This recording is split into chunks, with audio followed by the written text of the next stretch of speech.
"We're done supporting you," Mom announced at our weekly family dinner, her voice cutting through the clinking of silverware. Dad nodded in agreement while my sisters smirked. For 2 years, they'd believed I was barely surviving on their occasional handouts after my tech startup supposedly failed. They never bothered asking what I actually did after leaving my corporate job. I opened my laptop, turning the screen toward them, displaying my company's valuation and my personal net worth, $450 million. "I think I'll manage," I said quietly. I grew up in Wellesley, Massachusetts, an affluent suburb just outside Boston where success wasn't just expected, it was demanded. Our 5-bedroom colonial sat on 2 acres of perfectly manicured lawn that Dad insisted on maintaining himself, despite being able to afford professional landscapers. "Building something with your own hands builds character," he would say while meticulously trimming the hedges on Sunday afternoons. My father, Richard, was chief of cardiothoracic surgery at Massachusetts General Hospital. He saved lives daily, a fact he rarely mentioned but everyone knew. My mother, Margaret, was a senior partner at one of Boston's most prestigious law firms, specializing in corporate litigation. They met at Harvard, a story told so often at family gatherings that my sisters and I could recite it verbatim. Jessica, my oldest sister, followed Dad into medicine, becoming a neurologist by 30. Amanda, the middle child, chose law like Mom and made partner at her firm in record time. Then there was me, Douglas, the youngest and only son, the one who was supposed to surpass them all. From kindergarten through high school, I attended Phillips Academy, where I maintained a solid B+ average, not stellar by family standards, which meant countless lectures about applying myself and living up to my potential. It wasn't that I couldn't get straight A's. I just found myself distracted by things my family considered trivial, like the computer programming club I started in 10th grade. "Computers are just tools, Douglas," Dad said when I showed him my first basic program at 16. "They're not a career for people with your advantages." I still remember the disappointment in his eyes when I tried explaining that technology was reshaping the world. He patted my shoulder and changed the subject to my SAT prep schedule. When acceptance letters arrived senior year, I had options, good ones. But there was only one choice in my family's eyes: Harvard Medical School, just like Dad. So I went, dutifully attending anatomy labs and pathophysiology lectures while my heart pulled me elsewhere. My real education happened in the computer science building, where I'd slip away whenever I could. I registered for CS electives and told my parents they were medical informatics requirements. By my second year, I was more fluent in Java and Python than in the language of medicine. "Just get through it," Jessica advised during one of my moments of doubt. "Make them happy first, then do whatever you want." She meant well, but she didn't understand. She genuinely loved medicine. I was living someone else's dream. Despite my divided attention, I graduated with my medical degree. My family beamed with pride at commencement, already discussing residency options. What they didn't know was that I had already accepted a job at Tech Fusion, a rising software company in Cambridge, as a data architect. The day I told them, Mom cried. "Not from joy. We didn't spend $300,000 on your education for you to play with computers," Dad said, his voice deadly calm. "It's not playing. The health applications alone could revolutionize patient care," I tried explaining. "Then do that through proper channels. Complete your residency first," he countered. I didn't. For the first time in my life, I defied them completely. I took the tech job, moved into a small apartment in Cambridge, and started what would become the most challenging years of my family relationships. But here's what none of them knew. During those 4 years of medical school, I wasn't just splitting my time between medicine and computer science courses. I was building something of my own. Every night between midnight and 4 in the morning, while my classmates slept before early rounds, I was developing a patient data integration system that could predict adverse drug reactions 40% more accurately than existing methods. I called it SafeScript, and I worked on it in complete secrecy. During my final year, I connected with Tyler Winslow, a former tech executive turned angel investor. He saw potential in SafeScript that even I hadn't fully recognized. 3 days before graduation, In a coffee shop far from campus where no one would recognize me, Tyler handed me a check for $2 million for 30% of my company. I deposited it in a separate bank account my family knew nothing about, and told myself it was insurance in case my real career didn't work out. The truth was, I was already plotting my exit from medicine before I'd even fully entered the field. That was my first secret success. My first taste of validation, outside my family's narrow definition of achievement. And I told no one. Not my sisters, not my friends from medical school, and certainly not my parents. As far as they knew, I was just being rebellious by taking the tech fusion job. They had no idea I was already a millionaire entrepreneur. I thought I was protecting them from disappointment in case SafeScript failed. Looking back, I was really protecting myself from their judgment. Either way, that decision to keep my first victory private set the pattern for everything that followed. 2 years into my job at Tech Fusion, I had learned enough about the industry to know it was time to strike out on my own. SafeScript had been acquired by a larger health tech company for a modest sum, netting me another $3 million after taxes. I had the capital and the confidence to build something bigger. I walked into Sunday dinner at my parents' house and announced I was leaving Tech Fusion to launch my own company. You would have thought I'd declared my intention to join the circus. "You're finally coming to your senses and going back to medicine?" Mom asked, hope filling her voice. "No, I'm starting a tech company. I've saved enough to fund it myself for at least a year." I didn't mention the SafeScript money. As far as they knew, I just had a decent salary from Tech Fusion. Dad put down his fork. "So you're unemployed, is what you're saying?" "I'm self-employed," I corrected. "I'll be developing security software for financial institutions." Jessica exchanged looks with Amanda. "Isn't that market saturated already?" "Not with what I'm building." Mom reached across the table to touch my hand. "Honey, we understand wanting to prove yourself, but there are safer ways. Amanda's firm has clients in the tech sector. Maybe she could help you find something more stable." That was the beginning of what I call the superficial support phase. They never directly told me to stop. Instead, it was a steady stream of helpful suggestions that all led back to conventional paths. "My friend's son works at Google. Want me to put you in touch?" Dad would offer. "There's a new residency spot opening in Dr. Sheldon's department. They'd love to have you," Mom would mention casually. For 18 months, I worked on Sentinel systems. My new venture focused on traditional network security. I rented a small office in Cambridge, hired 3 other developers, and poured my SafeScript money into building what I thought would be revolutionary. I was wrong. 6 months before our runway ended, I faced reality. Our product wasn't unique enough. Larger companies were developing similar solutions with teams 10 times our size. When our last potential investor pulled out, I knew it was over. That Sunday dinner was the hardest of my life.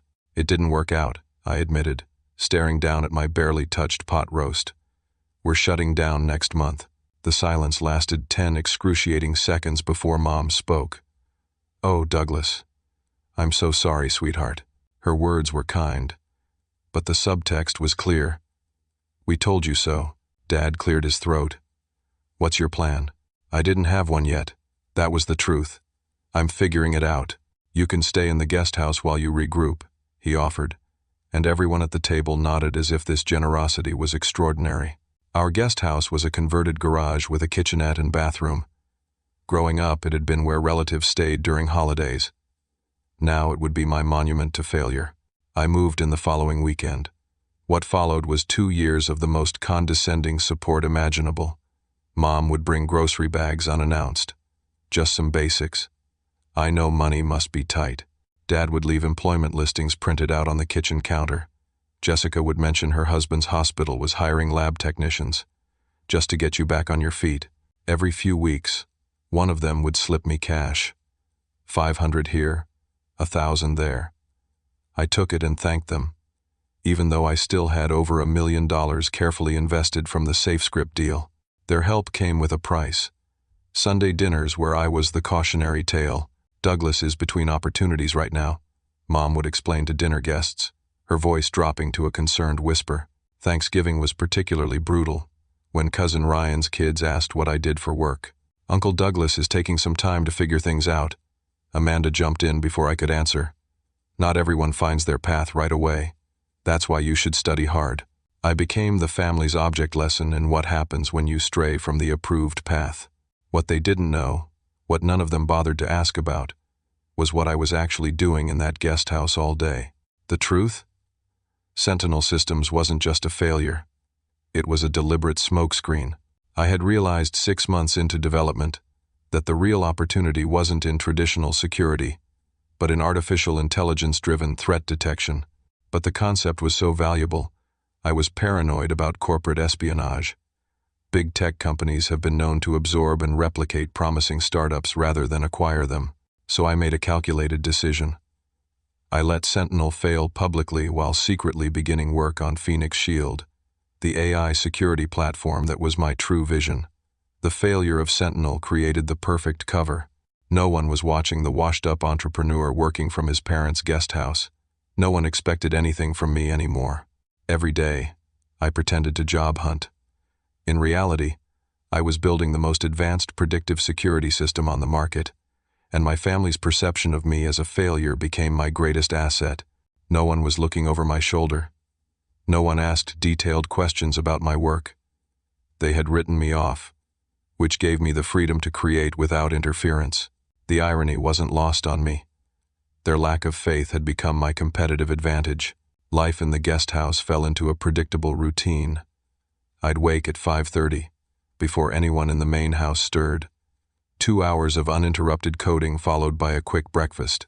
Then I'd dress in sweats and a t-shirt, the uniform of the unemployed, and wave to Mom as she left for work. Heading to the library to use their computers for job applications, I'd call out. She'd smile encouragingly, probably thinking I couldn't afford internet. In reality, I had the fastest fiber connection money could buy discreetly installed in the guest house. I just ran the cable underground myself at night so no one would notice. Inside what looked like a shabby living space was a high-performance development environment that would make most tech companies envious. By day, I'd work from public libraries or coffee shops, but not on job applications. I was meeting with potential developers, conducting interviews in borrowed conference rooms. Under the guise of a stealth startup, I found brilliant people who were willing to work remotely, paying them well above market rate for their discretion. 3 days a week, I'd catch the train to New York, telling my family I had job interviews. Instead, I was meeting with specialized AI researchers, convincing them to consult on Phoenix Shield's development. I'd return home looking dejected, telling my parents another opportunity had fallen through. "Don't worry, something will come along," Mom would say, slipping another $500 into my jacket pocket as if I hadn't noticed. The real breakthrough came 8 months into development. While traditional security systems reacted to known threat patterns, Phoenix Shield could predict attacks before they materialized by analyzing subtle system behaviors. We'd created something that could identify a potential breach 20 minutes before it happened, giving security teams time to counteract it. I needed to test it in a real environment. Through an old medical school classmate who'd gone into hospital administration, I arranged to run Phoenix Shield alongside the existing security system at Boston Memorial Hospital, without telling them exactly what it was monitoring. Within 2 weeks, it had prevented 3 ransomware attempts that the existing system never detected. This was the validation I needed. Phoenix Shield worked. Now, I needed investors. The challenge: how does a failed entrepreneur living in his parents' guest house get meetings with serious venture capitalists? I couldn't use my name or face. My failure was too well known in local tech circles. The solution came from an unexpected source. Jack Harmon had been my roommate sophomore year of college before dropping out to pursue his own tech ventures. He'd had moderate success, enough to be respected but not so much that he attracted constant attention. "Let me be the face of the company," Jack suggested when I shared my dilemma over beers at a bar far from my parents' neighborhood. "You be the anonymous technical founder. It happens all the time in tech." We worked out an arrangement. Jack would be CEO on paper, handling investor meetings and public relations. I would remain as the unnamed CTO, the technical genius who preferred to stay out of the spotlight. It was perfect. With Jack as frontman, Phoenix Shield secured its first seed funding, $5 million for 12% of the company. We rented a small office in a converted warehouse in Somerville, hired 8 more developers, and accelerated our timeline. I maintained my routine at the guest house. Leave early, return late, always looking slightly defeated. My family grew increasingly concerned about my extended unemployment, but as long as I showed up for Sunday dinner and accepted their help, they let me be. 6 months later, Phoenix Shield landed our first major client, Atlantic Financial, the third largest bank in the Northeast. Their CISO had been struggling with sophisticated attacks for months. Our system stopped them cold in the first week of implementation. Word spread quietly through the financial industry. By the 18-month mark, Phoenix Shield was protecting 15 major financial institutions, generating $800,000 in monthly recurring revenue. Our team had grown to 23 people, all working remotely or from our now expanded Somerville office that I visited when my family thought I was at job interviews. My personal worth on paper had reached $10 million, yet I still accepted the occasional $100 bill from my concerned parents. The contradiction was becoming increasingly difficult to stomach. Then came the moment that nearly exposed everything. At a major cybersecurity conference in Las Vegas, Jack was presenting Phoenix Shield to an audience of industry leaders. I attended incognito, sitting in the back row wearing glasses I didn't need and a baseball cap pulled low. After the presentation, I felt a hand on my shoulder. Douglas Bennett. I turned to find William Garrett, my father's longtime colleague from the hospital. He'd recognized me despite my weak disguise. "Dr. Garrett," I stammered. "What are you doing here?" "Hospital security conference next door," he explained. "Thought I'd check out what's happening in the tech world. But what are you doing here? Your father said you were still figuring things out." In that moment, I had a split-second decision to make. I could maintain my cover, claim I was just job hunting at the conference, or I could trust someone for the first time in 2 years. "Dr. Garrett, can we talk somewhere private?" In a quiet corner of the hotel bar, I told him everything. The deliberate failure of Sentinel, the secret development of Phoenix Shield, my family's continued belief that I was unemployed and struggling. Instead of judgment, his eyes showed increasing interest. When I finished, he was quiet for a long moment. "Your father always said you were brilliant, but stubborn," he finally said. "He never understood why you left medicine. I think I do now." Then he asked the question no one had in 2 years. "Can you show me how it works?" I opened my laptop and gave him a demonstration of Phoenix Shield's capabilities. By the time I finished, Dr. Garrett was making a phone call to his investment advisor. "I want to put $25 million into Phoenix Shield," he told me after hanging up, "for 5% of the company." I was stunned. "But what about my father? Won't you tell him?" Dr. Garrett smiled. "Patient confidentiality applies to investments too. Your secret is safe with me.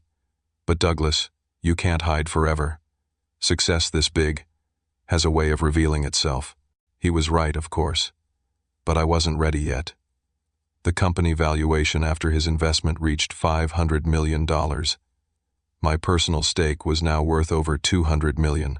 And still, every Sunday, I sat at my parents' dinner table, accepting their pity and small handouts, waiting for the right moment to reveal the truth.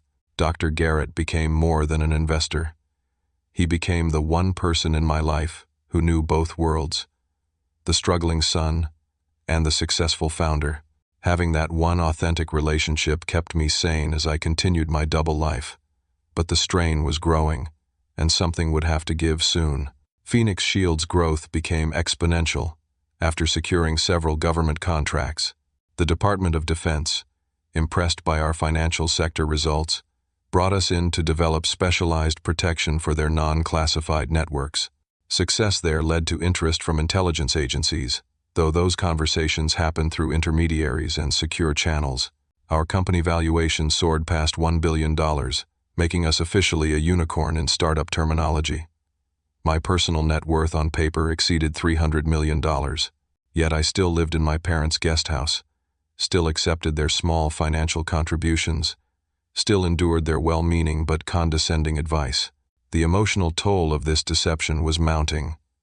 I'd developed insomnia, often working until 3 in the morning, not because I needed to, but because I couldn't sleep with the weight of my dual identity. I'd lost 15 pounds, which Mom attributed to stress over your job situation, and tried to remedy with extra helpings at dinner. Dating had become nearly impossible. I briefly saw Laura, a graphic designer I met at a coffee shop. 3 weeks in, she asked to see where I lived. I'm staying with family temporarily, I explained, unwilling to bring her to the guest house and unable to show her my actual condo in Cambridge that no one knew about. At 32? She asked skeptically. Our relationship ended shortly after. There were others, but each followed the same pattern. I couldn't build anything real while living a lie, so I stopped trying. My parents noticed, of course. We're worried about your social isolation, Mom said during one Sunday dinner. Amanda has a lovely paralegal at her firm, Dad suggested. Why don't you let us set you up? Meanwhile, my sisters' lives progressed along their expected trajectories. Jessica married a fellow physician, had twins, and bought a house in Newton. Amanda made senior partner at her firm, married a finance executive, and was expecting her first child. Family gatherings became increasingly difficult, as the contrast between their conventional success and my apparent failure grew more pronounced. Jessica would talk about her department's latest research while sending me sympathetic glances. Amanda would mention her firm's IPO work, while carefully avoiding any career talk around me. I purchased a modest 3-bedroom house in Cambridge under an LLC that couldn't be traced to me. I furnished it and occasionally spent nights there when I claimed to be crashing with friends. It became my sanctuary, the one place where I didn't have to pretend. The deception took other tolls. I missed Phoenix Shield's office holiday party because it conflicted with a family dinner I couldn't excuse myself from without suspicion. I couldn't attend our company's bell-ringing ceremony when we signed our 100th client. Jack stood in for all public functions, while I remained the ghost founder, present in decisions but absent in celebrations. Then came the event that pushed me toward revelation. At a family dinner celebrating Amanda's pregnancy, conversation turned to my future, as it inevitably did. Douglas, your Uncle Thomas mentioned something interesting today, Dad began, an unusual lilt in his voice that immediately put me on guard. Uncle Thomas ran a regional insurance company in Hartford. What's that? I asked, taking a sip of water. They have an opening in their IT department. Junior position, but room to grow. Thomas said he'd be happy to interview you as a formality. The way he said formality made it clear this wasn't an opportunity but an arrangement. A pity job through family connections. I appreciate that, but I have some promising leads of my own, I replied carefully. Mom's fork clattered against her plate. Douglas, you've had promising leads for 2 years now. At some point, you need to accept help. I'm not sure insurance IT is the right fit for me. Jessica jumped in, her voice gentle but patronizing. We all have to compromise sometimes, Douglas. No job is perfect, especially starting out. Starting out? I was running a billion-dollar company, managing over 100 employees, and protecting some of the nation's most sensitive financial and government systems. But to them, I was still a failure who needed to start somewhere. I'll think about it, I said finally, knowing I wouldn't. Later that evening, I overheard Mom and Dad in the kitchen. I already sent Thomas his resume, Dad was saying. I updated it to downplay the failed startup and emphasize his technical coursework from medical school. Good, Mom replied. The interview is Thursday at 10. We just need to make sure he shows up. They were planning my life without my input, redrafting my history to make it more palatable, arranging interviews without my knowledge. The final threads of my patience began to fray. That night in the guest house, I sat at my computer, staring at Phoenix Shield's latest valuation report. Our biggest competitor had just approached us with a preliminary acquisition offer, $2 billion. The decision timeline coincided with Uncle Thomas's pity job interview. The universe has a sense of humor, it seems. I decided that night it was time to end the charade. I would decline the acquisition offer, believing we could grow even larger independently, and I would finally tell my family the truth, whatever the consequences. I began planning a special dinner where I would reveal everything, not at my parents' house with its established power dynamics, but at the Bristol, one of Boston's finest restaurants. I would book the private dining room, gather the family, and finally step into my truth. I was halfway through the reservation process when a group text from Mom appeared on my phone. Sunday dinner moved to our house this week. Special guest joining. I texted back. Who's coming? The reply chilled me. Just family discussion. Very important you're there. The phrasing was odd, almost formal. In 2 years of weekly dinners, we'd never had a family discussion officially labeled as such. My suspicion was confirmed when I arrived Sunday evening to find not just my immediate family, but Uncle Thomas, Aunt Brenda, and 2 cousins. This wasn't a dinner. It was an intervention. Mom hugged me tightly at the door. We're all here because we care about you, she whispered. The classic opening line to every intervention in history. What I discovered over the next excruciating hour was far worse than I imagined. Not only had Dad arranged the interview with Uncle Thomas, but my family had collectively decided to stage a career intervention. Each person had prepared talking points about my potential and the concerns they had about my future. Most shocking was learning that my sister Jessica, through her law firm connections, had actually processed some regulatory paperwork for Phoenix Shield 6 months earlier. She'd been complaining about some entitled tech bro founder hiding behind a figurehead CEO at family dinners without realizing she was talking about me. The company's probably just another house of cards, she'd told the family. These tech startups inflate their importance to attract investment, then fizzle out. The irony would have been amusing if it weren't so painful.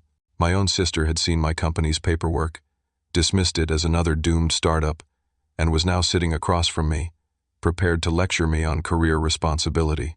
As I sat through their prepared statements about getting back on track and accepting reality, something shifted inside me. The fear of their judgment that had kept me silent for years was replaced by a growing certainty. I didn't need their approval anymore. I hadn't for a long time. I decided in that moment not to wait for my carefully planned revelation dinner.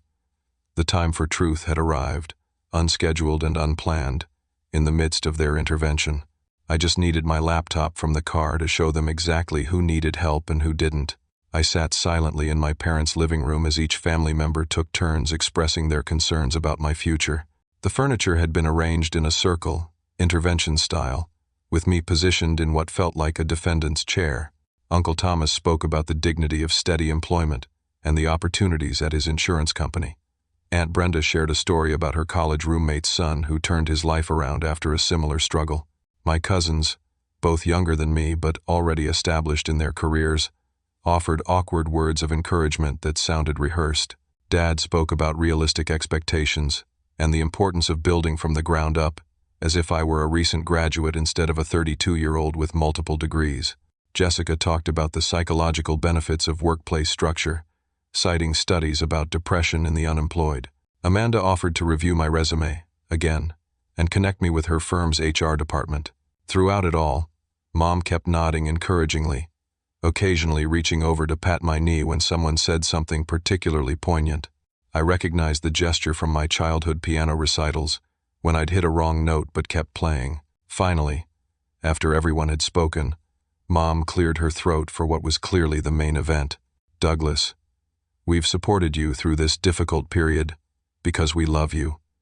We've provided housing, financial help, and endless encouragement. Her voice grew firmer, but at some point, support becomes enabling. Dad took her hand in solidarity. Son, we've made a decision as a family. We're establishing a trust for you. For a moment, I thought they'd somehow discovered my success and were acknowledging it. That delusion lasted approximately 3 seconds. The trust will provide a monthly stipend, he continued. Enough for an apartment and basic expenses, contingent upon your full-time employment or enrollment in a professional program. Amanda, ever the lawyer, jumped in to explain the terms. The structure protects you while encouraging independence. You'll receive $2,000 monthly, but payments stop if you aren't working at least 30 hours weekly in an approved position. Approved position, I repeated, the first words I'd spoken in nearly an hour. Professional employment commensurate with your education, she clarified. Or a residency program if you decide to return to medicine, which we still think is your best path. Mom leaned forward, her expression a mixture of concern and determination. Starting next month, we're also implementing a timeline for transitioning out of the guest house. You need the motivation of independence. In other words, I said slowly, you're cutting me off. The room grew quiet. They exchanged glances, silently determining who would confirm this assessment. We're changing the nature of our support, Dad finally said, because what we've been doing isn't working. Mom nodded. We're done supporting you unconditionally. It's time for structure and consequences. I looked around the room at their concerned faces, these people who thought they knew what was best for me without ever really asking what I wanted or needed. They had constructed an entire narrative about my life without my input, designed a future for me without my consent, and were now presenting it as an act of love. May I respond? I asked quietly. Of course, sweetheart, Mom said. That's why we're all here. I stood up, feeling strangely calm. I need to get something from my car first. I'll be right back. I heard murmured concerns as I walked out. They probably thought I was running away, avoiding the hard conversation as they believed I'd avoided adult responsibility. I returned moments later with my laptop. Before I respond to your intervention, I said, sitting back down and opening my computer, I have a question for Jessica. My sister looked surprised at being singled out. Yes? 6 months ago, your firm processed regulatory compliance paperwork for a company called Phoenix Shield. You mentioned it at dinner once, calling the founder an entitled tech bro hiding behind a figurehead CEO. Do you remember that? She blinked, clearly confused by this change in topic. Vaguely. It was just another startup, with more hype than substance. What does that have to do with anything? What made you think the founder was entitled? She shrugged. The structure was suspicious. Anonymous technical founder, public-facing CEO, who couldn't answer basic questions about the technology. Classic Silicon Valley smoke and mirrors. I nodded, typing my password into the laptop. And the company itself? Just another house of cards, you said? Look, Douglas, I don't see how my client work is relevant to. Phoenix Shield now protects 70% of the U.S. financial system's transactions, I interrupted. It has contracts with the Department of Defense, the Treasury, and 3 intelligence agencies I'm not allowed to name. Last month, we prevented a coordinated attack that could have compromised the personal data of roughly 60 million Americans. The room had gone completely still. How do you know that? Jessica asked. I turned my laptop around, displaying Phoenix Shield's internal dashboard, my logged-in profile clearly showing my name and title, Founder and Chief Technology Officer, because I'm the entitled tech bro you were talking about. For several seconds, no one spoke. They stared at the screen, then at me, then back at the screen. Mom was the first to find her voice. I don't understand. I navigated to our company valuation report. Phoenix Shield is my company. I founded it 2 years ago while living in your guest house. Last week, we received an acquisition offer for $2 billion, which I'm probably going to decline because we're growing too quickly to sell. I clicked to my personal financial statement. My current net worth is approximately $450 million. The monthly allowance you're offering is about what I spend on coffee for my employees. So when you say you're done supporting me, I think I'll manage just fine. The silence that followed was absolute. Dad's mouth had fallen slightly open. Jessica was squinting at the screen as if trying to detect a forgery. Amanda looked like she was mentally reviewing everything she'd ever said to me about my career. This is a joke, Uncle Thomas finally said. Some kind of elaborate prank to avoid a difficult conversation. It's not a joke, I replied, navigating to a news article about Phoenix Shield's latest government contract. Every major financial institution and government agency we protect would confirm it, but they can't because our client list is confidential. But you've been living in our guest house, Mom stammered, taking money from us. Why would you do that if you have? At first, it was because I needed cover. Corporate espionage is real, and I had to develop the technology without attracting attention. Then it became. I paused, searching for the right words. It became a test, I suppose, to see if anyone would actually ask me what I was working on, what I was passionate about, instead of just assuming I was failing. No one met my eyes. No one ever asked, I said softly. You were all so convinced I was a disappointment that it never occurred to you I might be building something important. Dad had recovered enough to look angry. You deliberately deceived us. For years. Yes, I acknowledged. I did, and that was wrong. But so was planning my life without my input, revising my resume without my knowledge, and staging an intervention based on assumptions rather than conversations. I closed my laptop. So to respond to your generous offer of a $2,000 monthly allowance contingent upon my employment in an approved position, I respectfully decline. The room erupted into chaotic questions, all at once. How did you fund a startup? Why didn't you tell us? Who else knows about this? Is this even legal? I held up my hand for quiet, surprising myself when they actually fell silent. I'll answer all your questions. But first, there's something else you should know. I pulled up a different screen on my laptop, displaying a series of trust accounts. Remember when Aunt Linda needed that experimental treatment her insurance wouldn't cover? The anonymous donor who paid for it? That was me, Aunt Brenda gasped. Linda was her sister, and Cousin Ryan's twins' college funds? Also me. The mortgage payoff when Uncle Peter lost his job during the divorce? Me again. I looked around at their shocked faces. While you were all pitying me, I was quietly taking care of the family in ways none of you knew about. Not because I wanted credit, but because it was the right thing to do. Mom's eyes had filled with tears. Douglas, I don't know what to say. You don't need to say anything right now. This is a lot to process, for all of us. I stood up, closing my laptop. I think I'll head back to the guest house and give everyone time to think. We can talk more when you're ready. As I walked toward the door, Dad called after me. Douglas, wait. I turned. His expression was unreadable. Are you really worth $450 million? I nodded. A small, surprised laugh escaped him. And we've been slipping you hundreds like you were broke. The irony wasn't lost on me, I admitted. Why did you take our money, if you didn't need it? It was the first genuine question anyone had asked, and I appreciated it. Because refusing it would have required an explanation I wasn't ready to give, and maybe because it was the one way you were still treating me like family, even if it came with pity.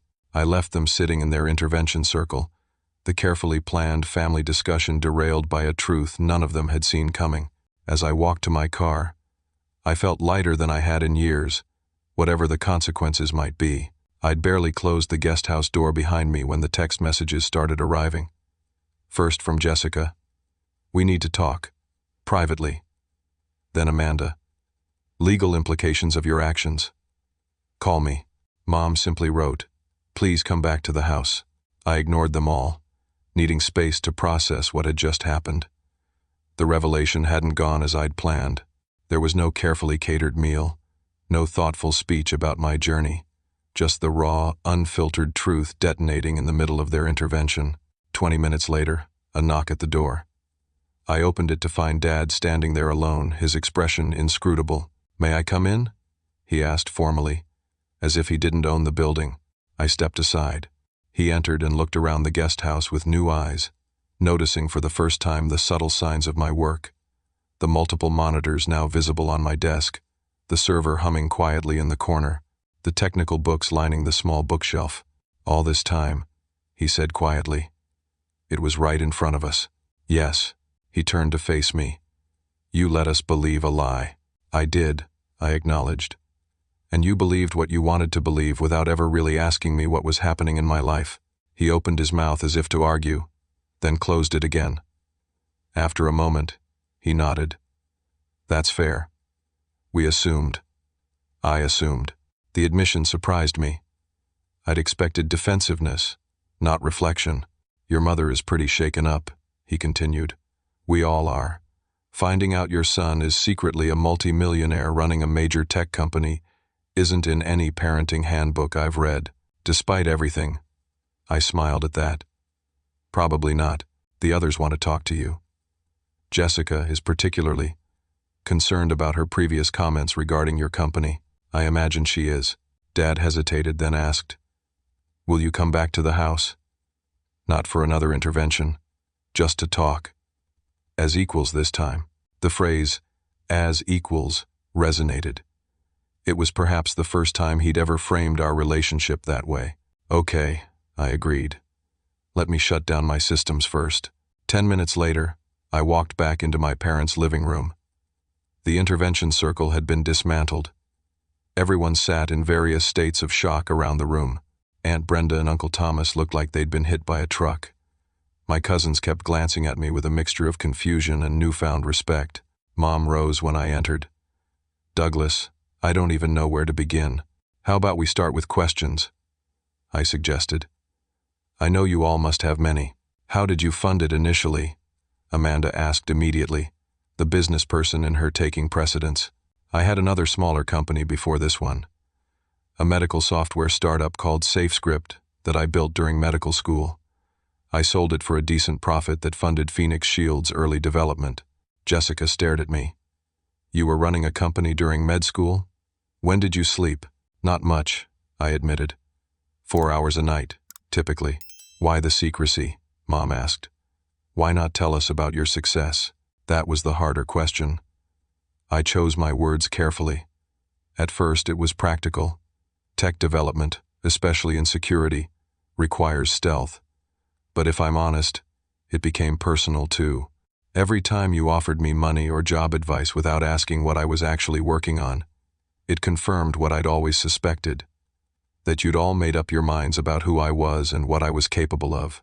No one spoke for a moment, absorbing this. That's not fair, Jessica finally said. We were concerned about you. Were you? I countered.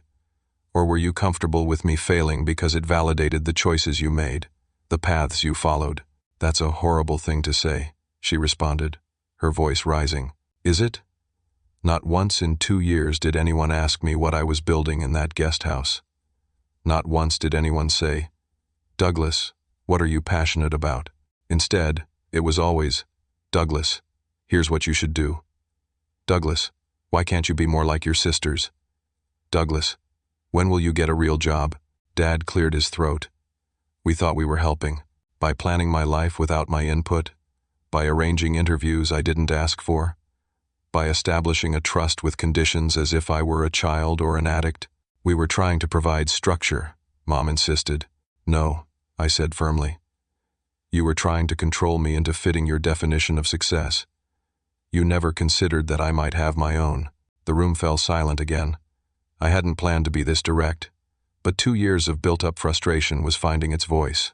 Amanda, ever the mediator, tried a different approach. Tell us about Phoenix Shield. What does it actually do? I explained the technology in terms they could understand, describing how our AI system identified patterns in network behavior to predict and prevent cyber attacks before they happened. I told them about our government contracts, our role in protecting critical infrastructure, the lives and livelihoods our technology had safeguarded. As I spoke, I could see their perception of me shifting. The disappointment who lived in the guest house was disappearing, replaced by someone they didn't fully recognize or understand. And no one knows you're behind this? Uncle Thomas asked, clearly impressed, despite himself. A few key people. My co-founder Jack, who acts as the public face. Our executive team, Dr. Garrett, who's an investor. William Garrett? Dad interrupted. My colleague William Garrett knows about this? I nodded. He recognized me at a conference about a year ago. He invested $25 million in the company. Dad looked stunned. Will never said a word to me. I asked him not to. He respected that, even though he disagreed with my decision to keep it secret. Mom had been quiet for several minutes, but now she spoke, her voice soft but clear. All this time, we thought you were struggling, that we were helping you, but you were the one helping us, weren't you? The anonymous donations to the family. It wasn't a competition, Mom. I didn't do it to prove anything. I just saw needs I could meet, without taking credit, she noted. Credit wasn't the point. She looked at me with new eyes, studying my face as if seeing it for the first time. Who are you, Douglas? I thought I knew my son, but I'm not sure I do anymore. The question hit harder than I expected. I'm the same person I've always been. The one who was interested in computers when everyone told him to focus on medicine. The one who saw possibilities in technology that no one else in this family valued. The one who finally stopped trying to be the person you all wanted and started being the person I actually am. Tears filled her eyes. I'm sorry we didn't see you. Those simple words broke something open in me. Not anger, but a long-held hurt finally acknowledged. I wanted you to be proud of me, I admitted. Not just when I followed your path, but when I found my own. We are proud, Dad said, surprising me again. Confused and a bit overwhelmed, but proud. What you've built sounds extraordinary. It is, Jessica confirmed reluctantly. Having seen the paperwork, even not knowing it was yours, I can say it's one of the most innovative companies in the security sector. Coming from my most critical sister, this was high praise indeed. So what happens now? Amanda asked, the practical question hanging in the air. Now we start over, I said. With truth this time. I'll move out of the guest house. Properly this time. To my actual home in Cambridge. We'll have family dinners where no one offers me job advice or slips me money. And maybe, just maybe, we'll learn to see each other as we really are, not as we wish each other to be. Uncle Thomas cleared his throat. I suppose this means you won't be interviewing for that IT position at my company. For the first time that evening, everyone laughed, the tension breaking slightly. I think I'll pass, Uncle Thomas. But thank you for the offer. As the extended family members prepared to leave, processing the evening's revelations, Mom approached me quietly. Will you stay for a while longer? Just the immediate family? I nodded, and soon it was just my parents, my sisters, and me sitting in the living room. The intervention forgotten, replaced by a conversation that felt more honest than any we'd had in years. I have one question, Jessica said. Why did you accept our money, our pity? For 2 years, Douglas. Why put yourself through that? I considered the question carefully. At first, it was practical. The failed startup persona was perfect cover. But later, I think I was waiting. For what? She pressed. For one of you to really see me, to ask the right questions, to be curious about what I was actually doing, rather than just lamenting what I wasn't. The words hung in the air, uncomfortable but true. We failed you there, Dad admitted. And I'm sorry for that. Coming from him, the apology meant everything. My father, who had never apologized for anything in his life as far as I knew, was acknowledging a mistake. Thank you, I said simply. Where do we go from here? Mom asked. Forward, I replied, with more honesty and less judgment on all sides. As I left my parents' house that night, walking past the guest house where I'd lived a double life for 2 years, I felt a sense of liberation. The truth had finally broken free, messy and unplanned, but authentic. Whatever came next would at least be real. The weeks following my revelation were a period of adjustment for everyone. I moved out of the guest house within days, finally publicly claiming the Cambridge home I'd owned secretly for over a year. My parents helped with the move, an unexpectedly normal family activity given the circumstances. This is really your place? Mom asked as she entered my actual home for the first time, taking in the spacious rooms and tasteful furnishings. It's lovely, Douglas. Thanks. I bought it 8 months ago. Dad shook his head, still processing the extent of my deception. All those times you said you were staying with friends. I was technically staying with myself, I offered with a small smile.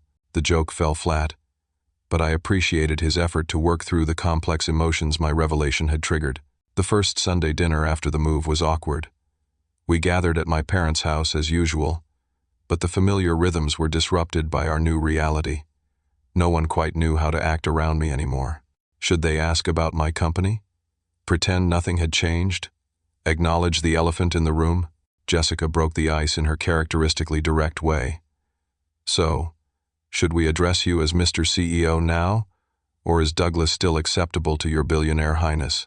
I laughed, grateful for the tension breaker. Douglas works fine. And I'm not a billionaire, just a humble multimillionaire. Just, Amanda repeated dryly. Only you would use just before multimillionaire. That moment of normalcy, of siblings teasing each other regardless of circumstances, helped reset our relationships. We weren't entirely back to normal, but we were finding our way toward a new normal. The most profound changes came in my individual relationships with family members. Dad and I started having lunch once a week, something we'd never done before. During our third lunch, he asked to see Phoenix Shield's offices. "I'd like to understand what you've built," he said. "Really understand it this time." I gave him a tour the following week.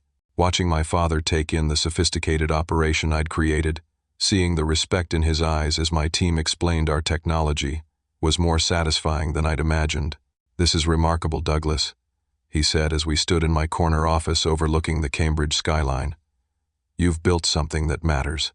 That means a lot coming from you, Dad." He looked uncomfortable for a moment, then asked, "Would it have meant as much 2 years ago?" The question caught me off guard with its unexpected self-awareness. "I don't know," I answered honestly. "Maybe not. I needed to prove it to myself first, I think." He nodded thoughtfully. "I understand that better than you might expect.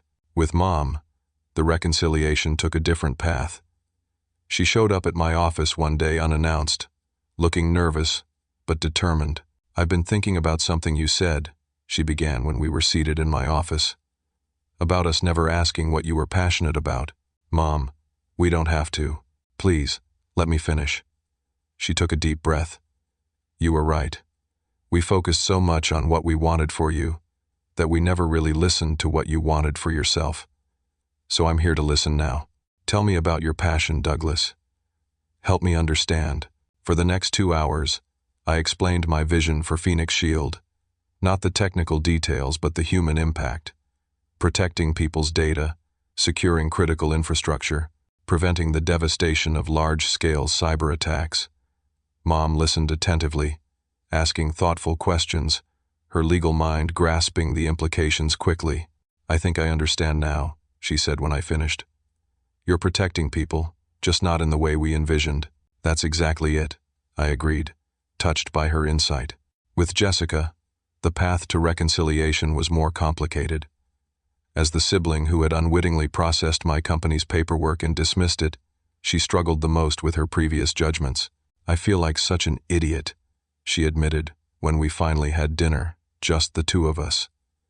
Complaining about entitled tech bros to the very tech bro in question. "If it helps, you weren't entirely wrong," I offered. The structure was unusual, and skepticism was reasonable. "Still," she sighed, "I never imagined my little brother would be running a major security firm. It's like finding out Clark Kent is Superman." "Hardly Superman," I laughed. "Just someone who found a different path." "A pretty spectacular path," she acknowledged. With Amanda, reconciliation came through professional respect. When Phoenix Shield began preparing for a possible IPO, she asked insightful questions about our legal strategy and compliance frameworks. "You've thought this through more thoroughly than most of my corporate clients," she admitted, reviewing our documentation. "I had a good example of thoroughness growing up," I replied, and she smiled, understanding the compliment. 3 months after the revelation, we faced a major family test. Thanksgiving dinner. The extended family would be present, many of whom had heard rumors about my sudden wealth but didn't know the full story. Before the gathering, we agreed as an immediate family to present a united front, minimizing the deception narrative and focusing on the success story. "They don't need to know you lived a double life in our guest house," Mom declared practically. "That's our business." The dinner went surprisingly well. I answered questions about Phoenix Shield, deflected inquiries about my net worth with humor, and otherwise participated in normal family conversations about politics, sports, and Amanda's now visible pregnancy. Uncle Peter pulled me aside after dinner. "Linda told me what you did for her treatment," he said quietly. "And about our mortgage. Why did you help us after the divorce?" I shrugged. "Your family. You needed help. I could provide it." Without taking credit, he noted. "That wasn't the point." He studied me for a moment. "You know, when Richard and Margaret talked about their brilliant son who left medicine for computers, I always thought they were exaggerating the brilliant part." I laughed. "Thanks a lot, Uncle Peter." "Let me finish," he said, smiling. "Now I see they were underselling it. Not just the success, but the character behind it. That's the real achievement, Douglas." His words stayed with me long after the holiday ended. The big decision about Phoenix Shield's future came in December, 6 months after my revelation. The acquisition offer from the tech giant had increased to $2.5 billion. My executive team was divided on whether to accept or continue independently. For the first time, I discussed a major business decision openly with my family, inviting them to dinner at my home to talk it through. "What are the pros and cons?" Dad asked. Approaching it methodically, I explained the financial implications, the integration challenges, the potential for our technology to reach more users versus the loss of control over our development roadmap. "If you sell, what happens to your team?" Mom asked, focusing on the human element. "Most would be retained, but some redundancies would be inevitable," I admitted. "And your role?" Jessica inquired. "I'd stay on for at least 3 years, as part of the acquisition agreement, leading the integrated security division." Amanda, always the strategic thinker, asked the most insightful question: "Where do you see more potential to make a difference? As part of a larger organization, or continuing independently?" That question crystallized my thinking. "Independently," I answered without hesitation. "We're just scratching the surface of what our technology can do. Being absorbed by a larger company would inevitably dilute our focus." "Sounds like you've made your decision," Dad observed. "I think I have," I agreed. The next day, I declined the acquisition offer. We would remain independent, continuing to build Phoenix Shield according to our vision. When I announced the decision to our team, the cheers were deafening. That evening, I received a text from Dad. "Proud of you for making the hard choice for the right reasons." 6 words that meant everything. In February, just over 7 months after the truth came out, we faced another family milestone: the birth of Amanda's son, my first nephew. As I held tiny Thomas Richard Bennett Collins in the hospital room, surrounded by family, the journey of the past few years came into sharp focus. "Want to know a secret?" Amanda whispered as I cradled the newborn. "We've set up a trust for him, but not the controlling kind we tried to impose on you. An educational trust with no strings attached, because we've learned something important from his uncle." "What's that?" I asked. "That the best way to help someone succeed is to believe they can define success for themselves." In that moment, I knew the family had truly transformed. The formal end to our journey of deception and reconciliation came 1 year after my revelation. I hosted a dinner at my home for the immediate family, carefully prepared by a private chef I'd hired. When everyone had arrived, I raised a glass. "To family," I said simply, "who see us as we are now, not as they thought we were." Dad raised his glass in response. "And to forgiveness, which makes growth possible," Mom added. "To new beginnings," Jessica smiled. "To unexpected journeys," Amanda completed the toast. "And to the courage to forge your own path." As we clinked glasses, I felt a sense of peace that had eluded me for years. The deception was over. The reconciliation was real.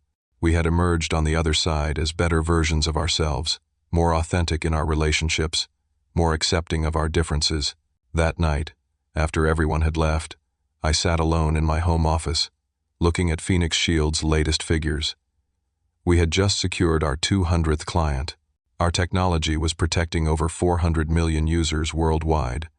My personal net worth had crossed $500 million. But the numbers, impressive as they were, weren't what mattered most. What mattered was that I no longer had to hide my success or pretend to be someone I wasn't. What mattered was that my family finally saw me, truly saw me, and accepted me on my own terms. I opened my laptop and navigated to a new project I'd been developing quietly for months. A nonprofit foundation dedicated to supporting young entrepreneurs from unconventional backgrounds. I named it the Bennett Innovation Fund, after my family whose challenging expectations had, ironically, helped forge my determination to succeed. The foundation would provide not just funding but mentorship and emotional support for brilliant young minds who, like me, might not fit traditional molds. The application form included one key question: "What are you passionate about building, and why?" It was the question I had longed for someone to ask me, now offered to a new generation of innovators. The next morning, I finalized the paperwork, endowing the foundation with $50 million to start. As I signed the documents, I thought about the journey that had brought me here, from the guest house deception to authentic success, from family judgment to family support, from hiding my achievements to using them to help others. If there was a lesson in all of it, perhaps it was this. True success isn't measured by net worth or company valuations. It's measured by the courage to be authentically yourself, even when those closest to you don't understand. It's measured by the grace to forgive when understanding finally comes. And it's measured by what you do with your success when you achieve it. I had come full circle, from the son seeking approval to the man confident enough to define his own path. The empire I had built in secret was now in the open, but its greatest value wasn't financial. Its greatest value was in the truth it had ultimately brought to my life and relationships. Have you ever had to prove yourself to the people closest to you? What would you have done in my situation? I'd love to hear your thoughts in the comments below. If this story resonated with you, please give it a like and subscribe for more content like this. And if you know someone who might be struggling with family expectations, share this story with them. Thank you for listening. And remember, sometimes the most important person to believe in you is yourself.